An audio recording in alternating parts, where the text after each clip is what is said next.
Om Amen Yom.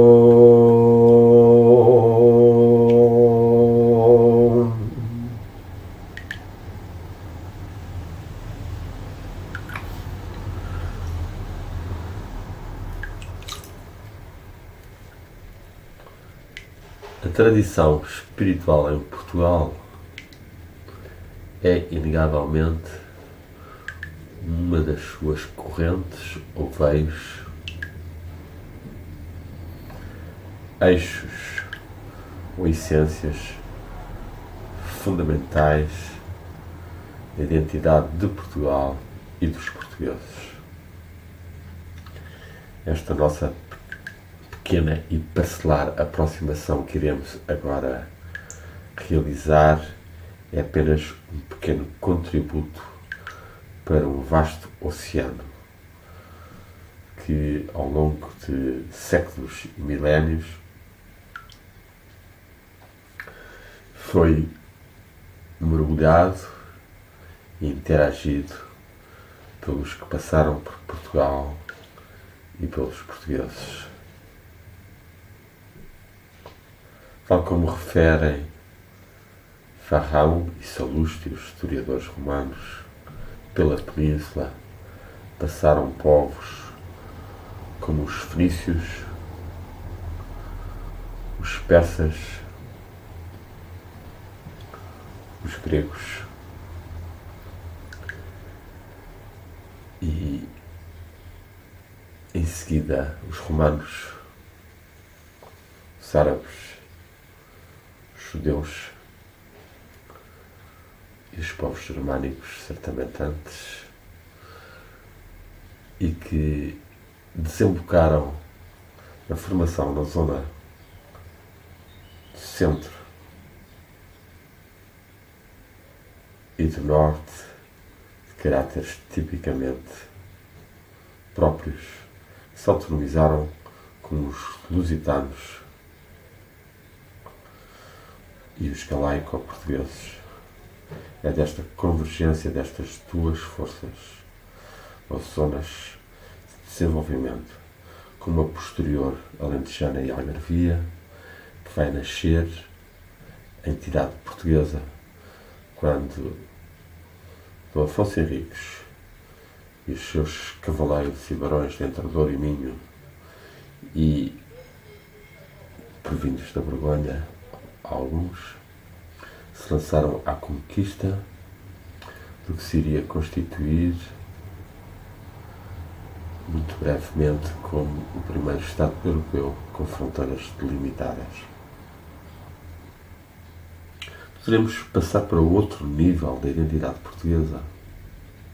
deixando por ora toda essa gênese de uma nação nascida do mesmo sangue, que se vai prolongar por séculos e que vai ter os seus momentos áureos na época dos descobrimentos. Passaremos para o ser espiritual, que será a essência da entidade portuguesa. Chamemos-lhe anjo, arcanjo ou principado. Este ser é também fundamental de estar presente no nosso entendimento, na nossa memória e na nossa vontade, mas são estas as potências que estão em ação principais do nosso espírito. E o nosso espírito, tendo provindo de Deus e pertencendo ao mundo espiritual, precisa de exercer corretamente estas três potências para que possa tornar-se um ser espiritual e não meramente carnal ou animal ou que seja hominal. Esta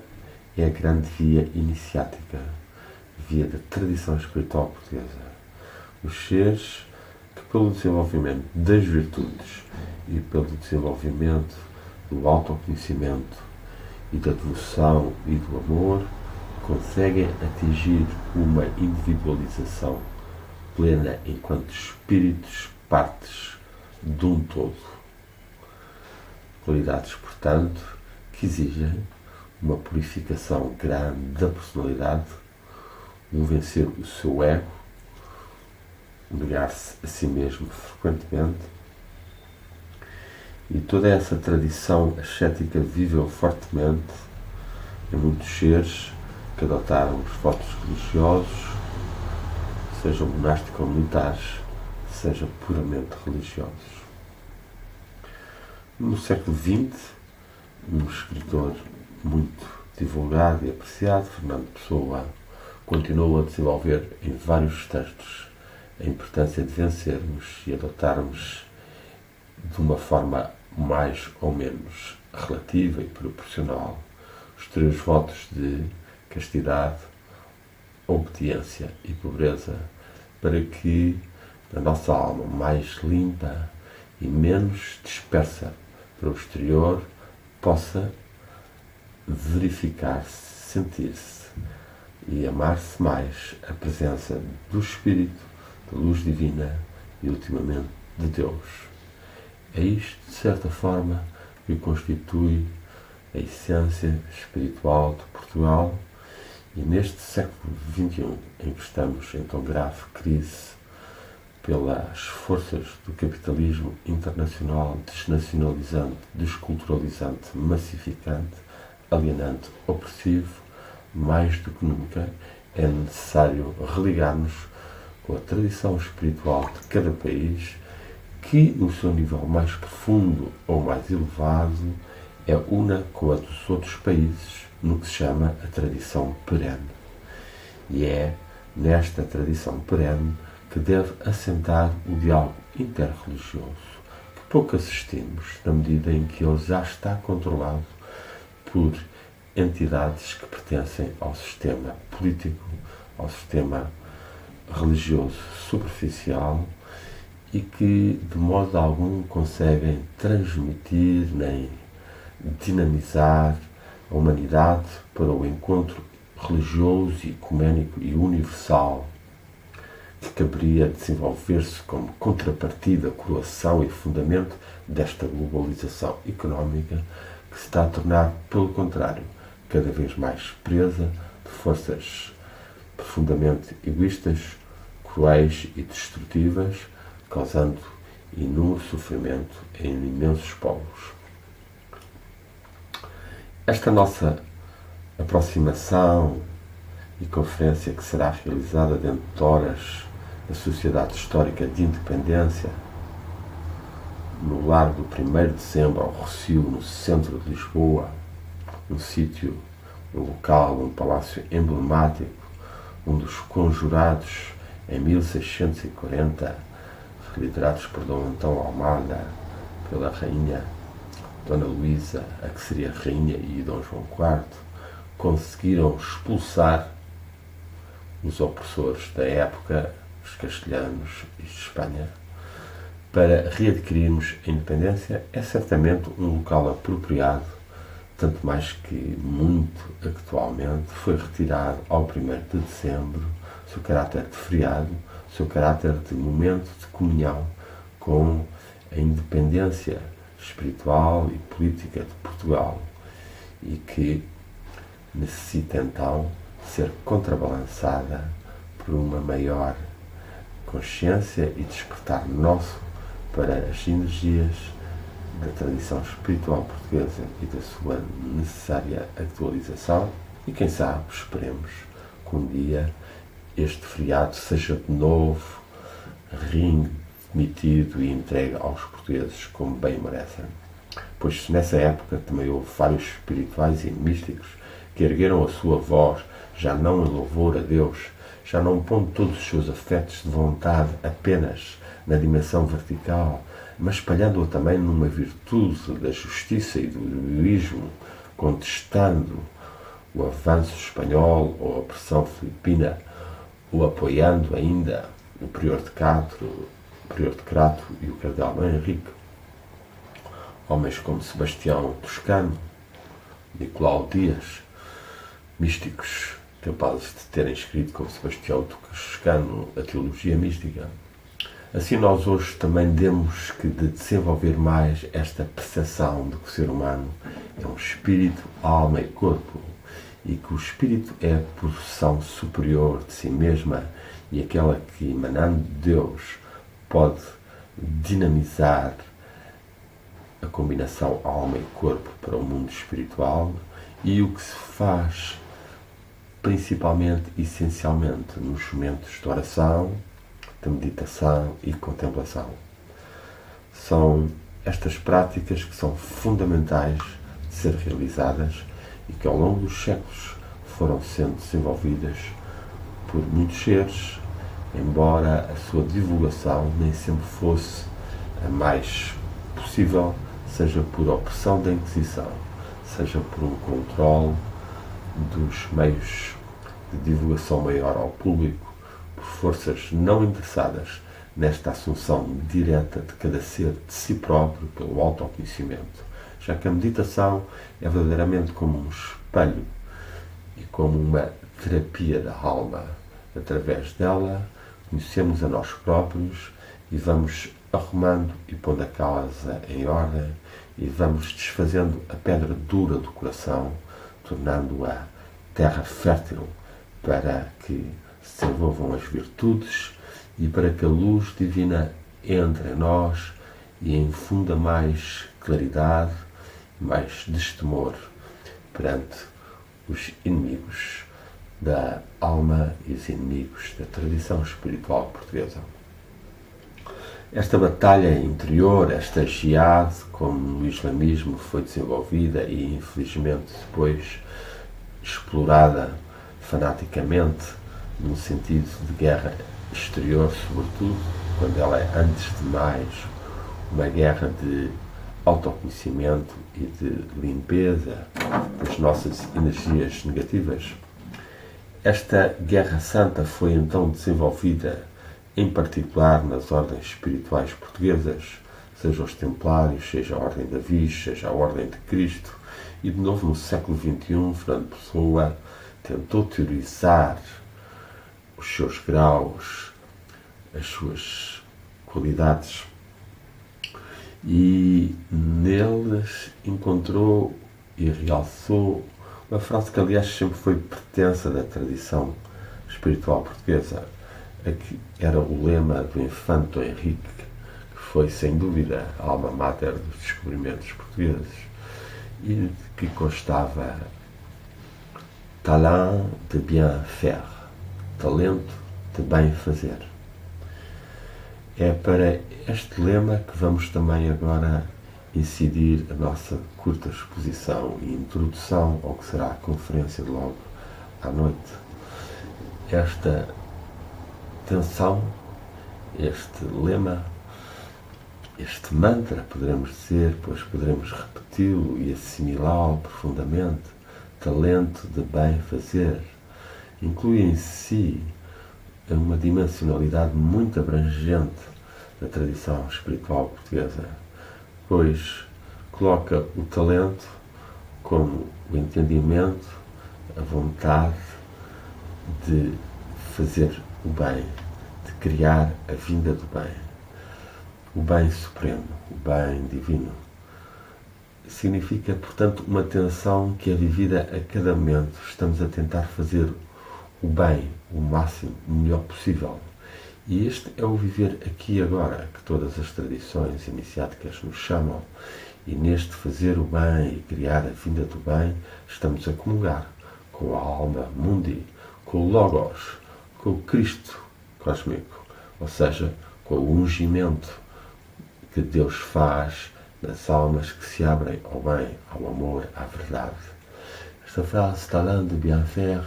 é assim fundamental como um dos lemas principais da tradição espiritual portuguesa e pode ser dedilhado nas nossas meditações, tal como outras orações tradicionais portuguesas ou outras frases, como em Deus nascemos, em Cristo morremos, no Espírito Santo ressurgimos ou ressuscitamos, que Fernando Pessoa também desenvolveu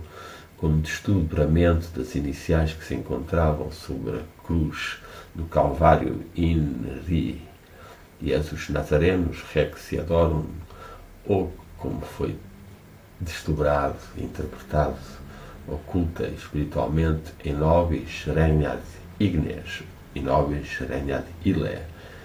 Em nós reina Ele, o Cristo, Ele, o Espírito, ignis, o fogo divino.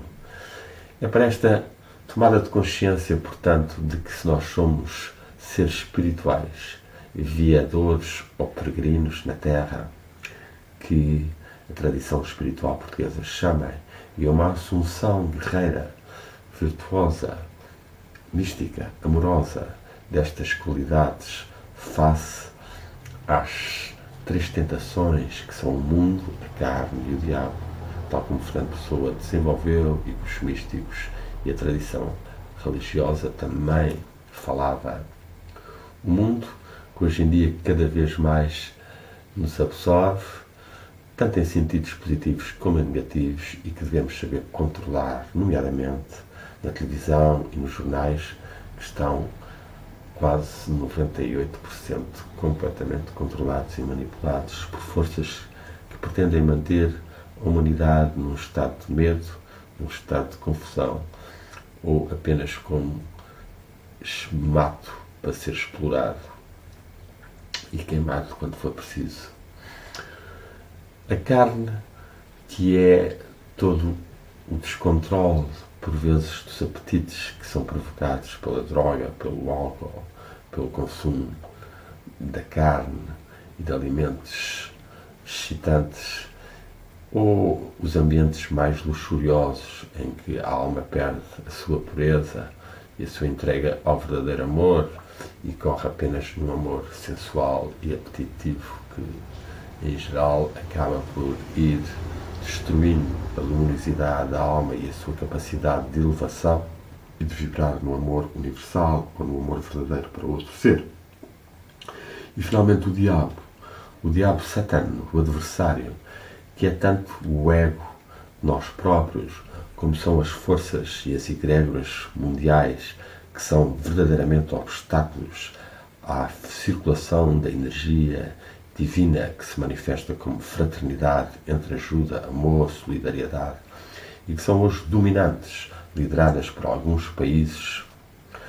que se apresentam muitas vezes como os defensores da verdade ou da ordem, quando são verdadeiramente eles os que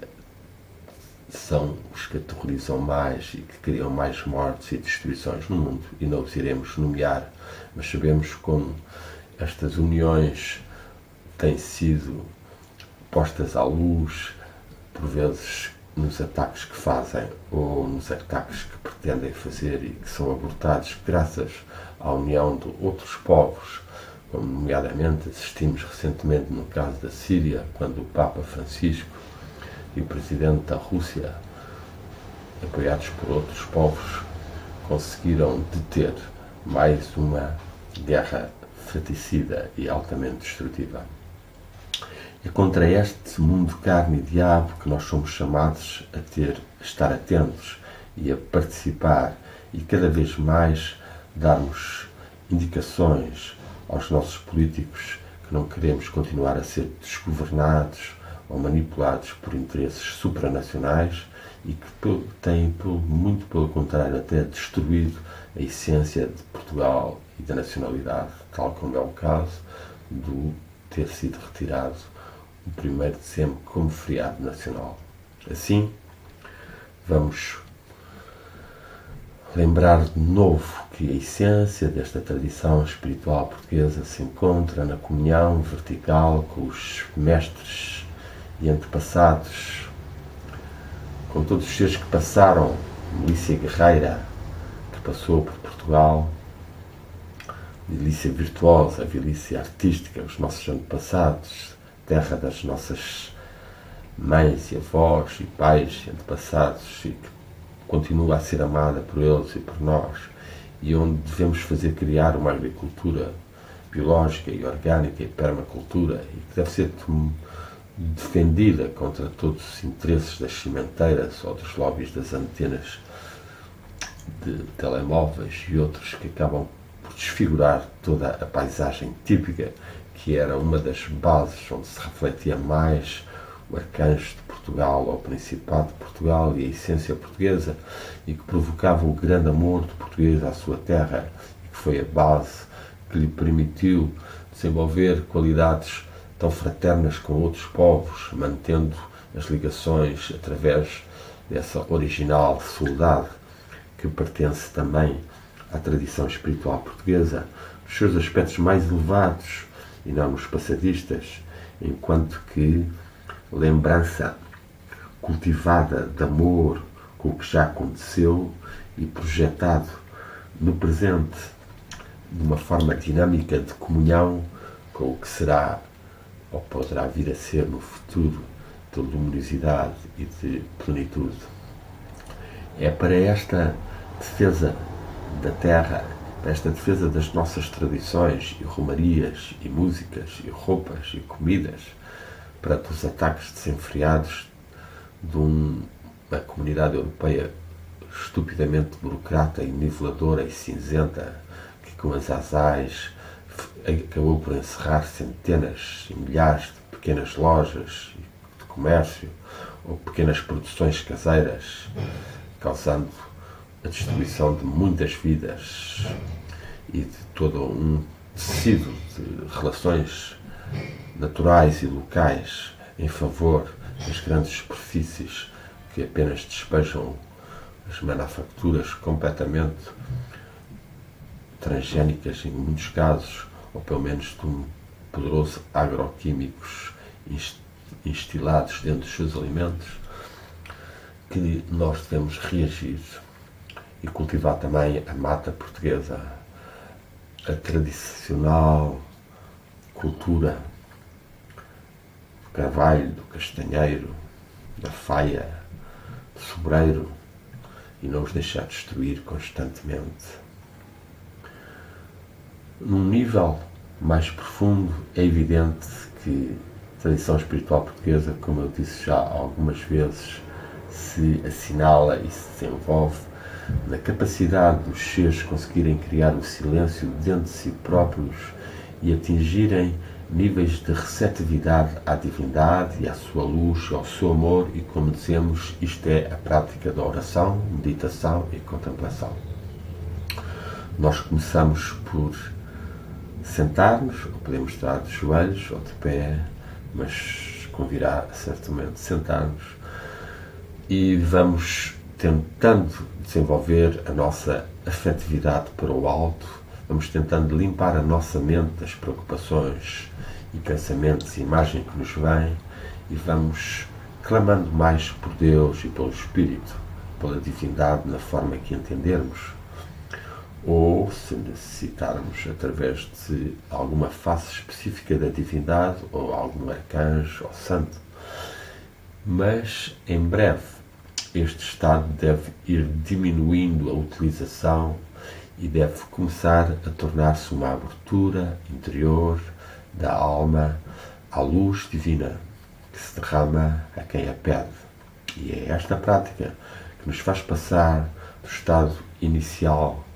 das três vias características do caminho espiritual, a via purgativa, a via iluminativa e a via unitiva, ao estado também desenvolvido bastante na tradição islâmica ou nas outras, e é a passagem pela luz que vai descendo sobre nós e que é vista no terceiro olho que nos vai permitir tornar-nos cada vez mais harmoniosos, mais calmos, mais lúcidos, com mais disposição para nos aperfeiçoarmos e melhorarmos e contribuirmos para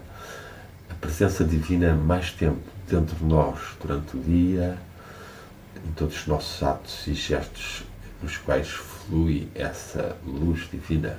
em que os nossos chakras, ou centros de forças do alto e do coração, estão abertos e comunicam através das mãos e dos pés. E estamos então nessa postura dos 1000 olhos vivos e despertos, em que as mãos, como no tempo inicial do cristianismo puro, eram fatores de cura, de imposição das mãos, verdadeiramente. E era essa capacidade de limpar as energias negativas das pessoas e de fazer descer as energias positivas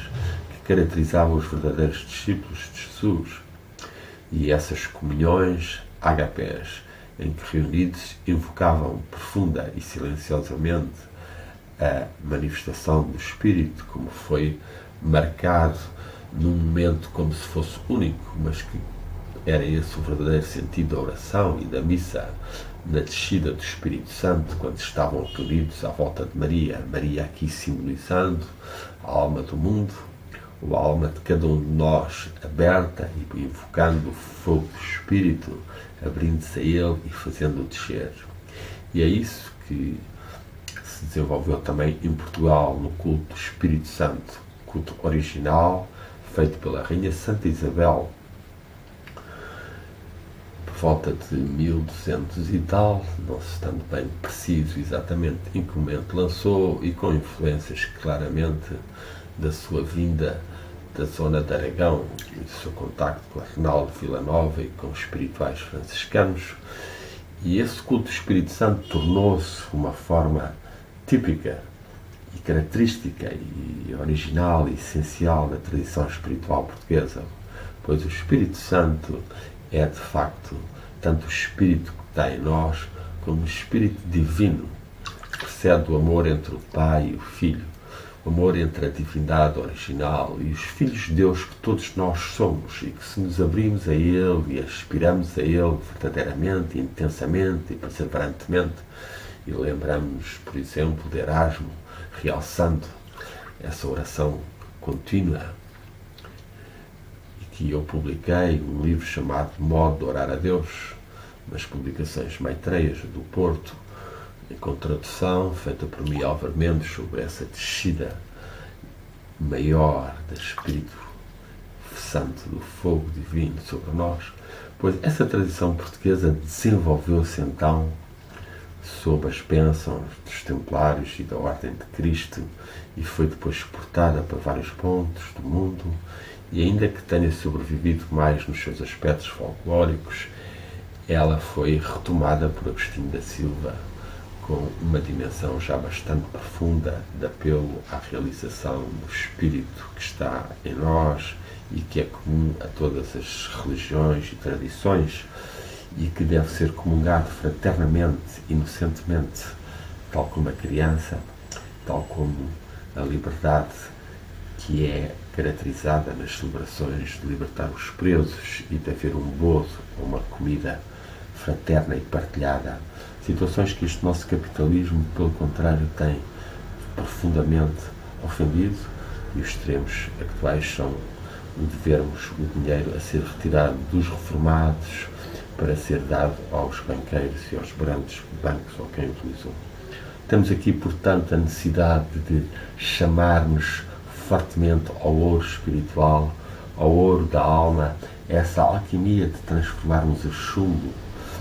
e as nossas imperfeições por uma vida mais heroica, de uma maior procura da verdade, searching the truth, como se diz, para que possamos viver mais a verdade e o amor que tem na divindade e no Espírito em nós os seus pontos fulcrais, e que a tradição espiritual portuguesa sempre foi desenvolvendo, e que neste momento e neste dia nós invocamos e que transmitimos a ti que nos ouves, para que despertes mais o teu espírito e a tua comunhão com a ordem espiritual portuguesa.